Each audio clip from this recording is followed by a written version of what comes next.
Assalomu hurmatli Mufiy fuqarolari hamda tadbirkorlar. Sizlar uchrashishimizdan maqsad shu Mikrobankda 2026-yilda fuqarolarga hamda tadbirkorlarga ajratilayotgan kredit turlari haqida ma'lumot bermoqchimiz.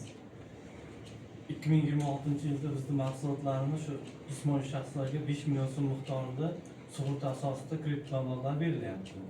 Mening mahalla dasturi asosida, mahalla biznes asosida 50 million so'mgacha kafillik asosida kredit beradi. Uchinchi shaxs kafilligi 3 yil muddatga, 36 oy muddatga yuz plastiga tushirib berilyapti. Hamda tadbirkorlikni rivojlantirish uchun Prezident qarori 312-son qarori bo'yicha 100 million so'mgacha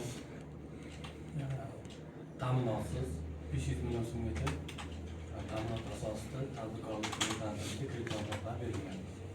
Kimda shu kreditlarga talab bo'lsa, yoki o'zimiz agent bor, mahalla bankiri bor, shu kishilarga murojaat qilsa, kredit mablag'lari ajratib beriladi.